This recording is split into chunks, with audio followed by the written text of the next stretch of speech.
Olá pessoal, tudo jóia? Precisamos estudar princípios da administração pública e na aula de agora vamos estudar os princípios constitucionais expressos da administração pública brasileira. Me acompanhe então.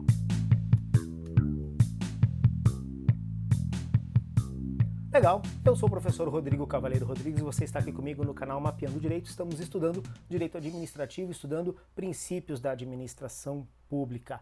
Já vimos na aula imediatamente anterior que os princípios são os princípios expressos e também os princípios implícitos. Os princípios expressos estão no artigo 37 da Constituição Federal. O texto desse dispositivo aparece aí para vocês e já está em destaque. Legalidade, impessoalidade, moralidade, publicidade e eficiência. Lembra, para quem gosta de mnemônicos, está aqui o LIMP, tá? Palavra LIMP, 5 princípios expressos da administração pública. Expressos onde? Na Constituição Federal. Legalidade, impessoalidade, moralidade, publicidade e eficiência. Beleza? Tudo no artigo 37 da Constituição Federal. Vamos lá então. Legalidade. É um princípio basilar do Estado democrático de direito, porquanto é da essência do seu conteúdo subordinar-se à Constituição e fundar-se na legalidade democrática. Toda sua atividade fica sujeita à lei, entendida como a expressão da vontade geral. José Afonso da Silva, que nos traz esse conceito. A propósito desse conceito, peguei um livro de direito constitucional, não um livro de direito administrativo, porque esse assunto tem tanto interesse para o direito constitucional como para o direito administrativo. Legal? Bem, legalidade, princípio basilar do Estado Democrático de Direito. Nós atuamos de acordo com a lei, certo? Aquela ideia, né, de liberdade, mas não a liberdade restrita, e sim a liberdade civil, a liberdade exercida dentro de regras de convívio, dentro de regras de civilidade. E daí, se tivéssemos muito mais tempo, estudaríamos agora, né, os contratualistas lá, aquela era do iluminismo, aquela virada, né, cultural que tivemos há pouco tempo, né, tipo 300 anos somente, certo? Pouco tempo em termos de história, onde se formou essa ideia, né, uma justificativa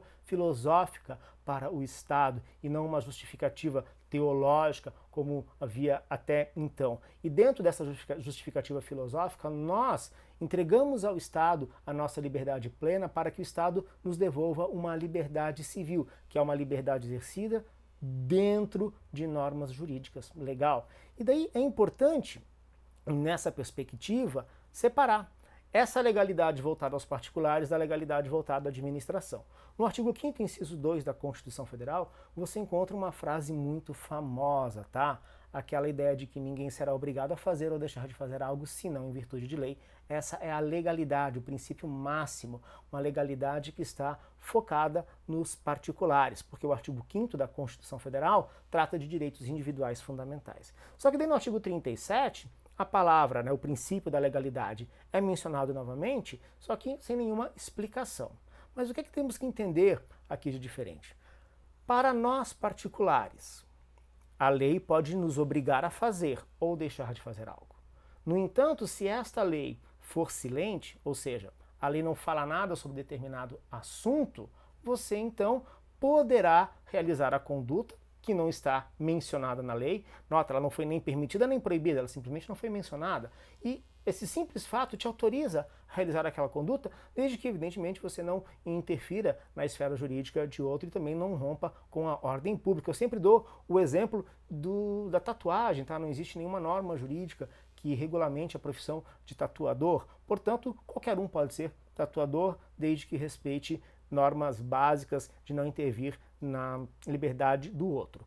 Já na perspectiva do direito administrativo, daí lá no artigo 37 da Constituição Federal, a noção é outra. O agente público só pode agir nos estritos limites da norma jurídica. O agente público não pode agir, atuar, quando a norma é omissa, certo? É bem diferente, porque o agente público ele atua numa regra de competência. Essa regra de competência foi criada por norma jurídica. Eu vou dar um exemplo para vocês. Lembra da pirâmide de Kelsen? A gente já viu isso, né, em outros momentos, certamente, tá? Quando você estuda poder regulamentar no direito administrativo ou quando você estuda a teoria geral do direito, você estuda a pirâmide de Kelsen. Se a gente for lá, então, na Constituição Federal, no artigo 37, temos essa base do direito administrativo. Se formos no artigo 127, parágrafo 2º, vamos conhecer que ao Ministério Público é dada pela Constituição Federal autonomia. Então o Ministério Público não está vinculado ao Poder Executivo, Legislativo ou Judiciário. O Ministério Público é um órgão autônomo, certo? E essa autonomia pressupõe autonomia financeira e autonomia administrativa. Daí, vamos lá na Lei 13.316 de 2016. Essa lei trata das carreiras dos servidores e servidoras públicas do Ministério Público da União. Legal? Então, por exemplo, a carreira de analista ou a carreira de técnico do Ministério Público da União. E a partir dessa lei, tá? Essa lei, na verdade, ela só vai criar a carreira, na verdade recriando, né, porque essa carreira já existia antes, ela vai recriar essa carreira e vai transferir para regulamentos a definição das atribuições de cada cargo, ou seja, a definição das suas competências. Então, se você for na portaria número 83 de 2019, a portaria que pelo menos na data em que estou gravando essa aula, fevereiro de 2020, era a portaria em vigor, que tratava das atribuições dos cargos. Um trecho dessa portaria, tá? A portaria 83 de 2019 do Ministério Público da União. Analista do Ministério Público da União, especialidade gestão pública, atribuições básicas, formular, implantar e avaliar sistemas, processos e métodos de gestão, etc, etc, etc, etc. Só um exemplo aqui, se você quiser você pode pausar o seu computador, seu smartphone para ler, tá? Mas é só um exemplo, na verdade é só um trecho das atribuições determinadas nesse regulamento aos analistas do MPU, cuja especialidade é a gestão pública. Lembrando que esse regulamento só existe porque a Lei 13.316 assim permitiu, e a Lei 13.316 só trata dessas carreiras porque o artigo 127, parágrafo 2º da Constituição Federal dá ao MP a autonomia administrativa e financeira. Notou que o analista do MPU, como qualquer servidor ou servidora pública deste país, só pode atuar dentro daquelas atribuições que lhe foram dadas pela norma jurídica, beleza? Isso é o princípio da legalidade na administração pública. Agiu em desacordo, fora da lei, está praticando um ato com defeito, né? Um defeito de competência, um ato ilegal. Perfeito? Esse é o princípio da legalidade. O que seria o princípio da impessoalidade? Moleza. A administração não é permitido fazer diferenciações que não se justifiquem juridicamente, pois não é dado ao administrador o direito de utilizar-se de interesses e opiniões pessoais na construção das decisões oriundas do exercício de suas atribuições. Um conceito dado por Gilmar Mendes, beleza? Não em uma decisão do STF não, mas no livro, tá? Do Gilmar Mendes, do curso de Direito Constitucional, beleza? É um que tá esse daqui, ó, tá? Gilmar Mendes e Paulo Branco. Beleza, gente?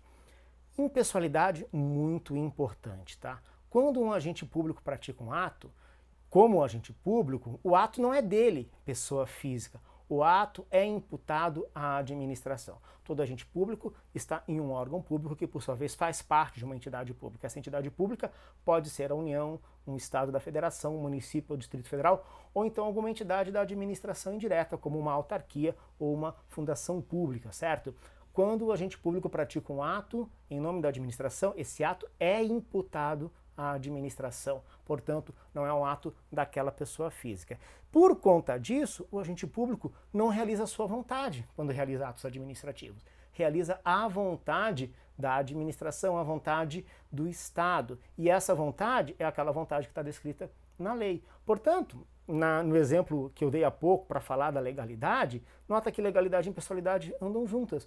Um analista do MPU, como qualquer servidor ou servidora pública, quando realiza aqueles atos, não realiza porque ele quer realizar aquele ato, ou porque ela quer realizar aquele ato. Não, é porque o cargo, a norma jurídica que dá a atribuição pública para aquele cargo diz, faça dessa forma, e o agente público então realiza o ato daquela forma, de forma impessoal sempre, certo?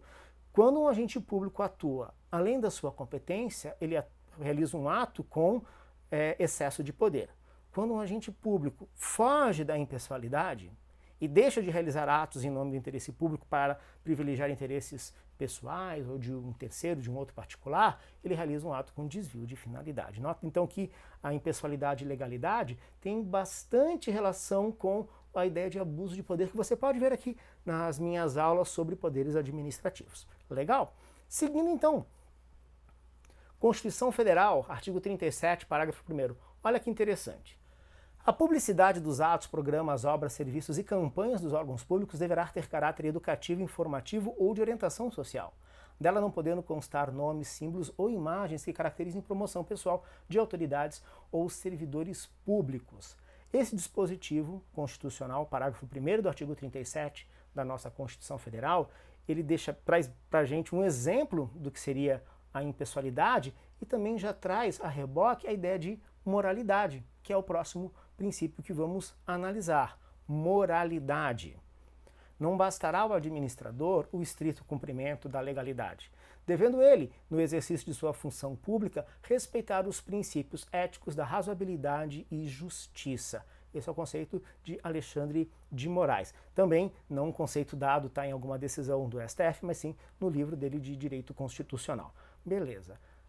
O administrador público, principalmente se possui um poder mais elevado, ele vai ter que praticar atos discricionários. Porque no ato vinculado, e daí te aconselho a estudar poder vinculado e poder discricionário, tem vídeo aqui no canal sobre isso, e em breve terá vídeo sobre ato administrativo. Na verdade, até existe mais vídeos antigos sobre ato administrativo para entender a diferença entre ato vinculado e ato discricionário. O ato vinculado me preocupa essencialmente o princípio da legalidade.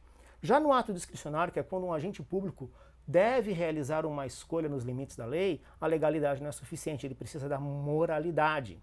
E a reboque da moralidade, um princípio que iremos estudar na próxima aula, a razoabilidade e proporcionalidade, são essenciais, tá? Porque não basta a lei. Às vezes a lei me traz um conceito amplo. O agente público deve, ao complementar aquele comando que está na lei, usar da sua razoabilidade, da proporcionalidade de seus atos, principalmente do caráter ético e da honestidade que se espera de todo agente público. Ai, que bom, que país maravilhoso seria se esse princípio fosse realmente respeitado e cumprido, certo? O José Afonso da Silva nos lembra que a probidade administrativa é uma forma de moralidade jurídica que mereceu consideração especial da Constituição Federal, como se nota no comando do seu artigo 37, parágrafo 4º, do qual derivou a Lei de Improbidade Administrativa, a Lei 8.429 de 1992, que combina severas penalidades ao agente público que atua de forma contrária aos princípios da administração pública. É que a ideia de moralidade estudada aqui no direito administrativo não é a mesma ideia de moral lá da filosofia. Na verdade, deriva daquela ideia, só que estudar moral na filosofia é um estudo bem mais amplo, tá? Mais profundo até. Aqui a moralidade é moralidade jurídica ou administrativa, que na verdade é probidade administrativa. Se você quiser entender bem, ou extrair exemplos de moralidade, ou melhor, de desrespeito à moralidade, dá uma lida lá na Lei 8429, onde você vai ver, por exemplo, que normas que vão definir enriquecimento ilícito do agente público, definir dano que o agente público pode causar à administração e a própria ideia de contrariedade aos princípios da administração, que são as 3 formas de improbidade administrativa, certo? Então, deu esse recado, dá uma lidinha na lei de improbidade que você vai entender bem a importância do princípio da moralidade. Legal? E seguindo, publicidade. Poxa, publicidade é autoexplicativo, né? Os atos não podem ser secretos. A publicidade, o princípio da publicidade está ligado ao direito de informação do cidadão, que corresponde ao dever de transparência do Estado em conexão direta com o princípio democrático. Um Estado que pratica atos secretos é um Estado totalitário, é um Estado ditatorial, certo? Eventualmente necessitamos de um ato que fique sob sigilo, a própria Constituição Federal autoriza isso, tá? Em razão do interesse do Estado da segurança, atos podem permanecer, informações podem permanecer em sigilo, da mesma forma que informações de natureza íntima, de natureza estritamente privada, também devem permanecer em sigilo, mas a regra é que atos, principalmente os atos administrativos, são atos públicos, certo? Dou uma dica aqui.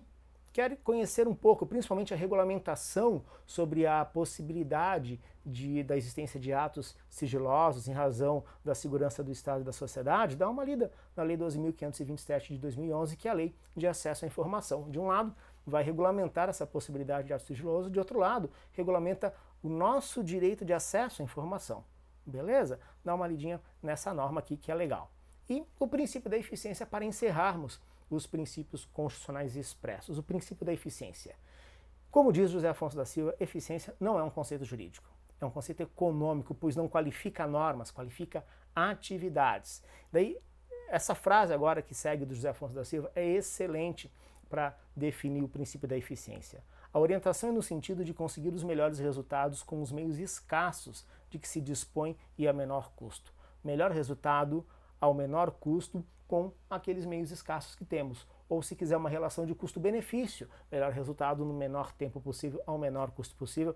Essa ideia de eficiência é uma ideia que importamos da economia, da administração de empresas, importamos para o direito administrativo. E quando que foi feito isso? Em 1998, com a emenda constitucional número 19, tá? O princípio da eficiência não estava na redação original da Constituição Federal, embora que a maioria dos doutrinadores já entendiam esse princípio da eficiência como implícito, mas em 98, com a emenda número 19, passa a ser um princípio expresso. Beleza, gente? É isso aí, então. Aqui um grande resumão sobre os 5 princípios constitucionais expressos da administração pública, tá? Legalidade, moralidade, impessoalidade, publicidade e eficiência. Está aqui o e-mail do Mapeando Direito para você mandar críticas, sugestões, fazer perguntas e nossas redes sociais. Beleza, gente? É isso aí.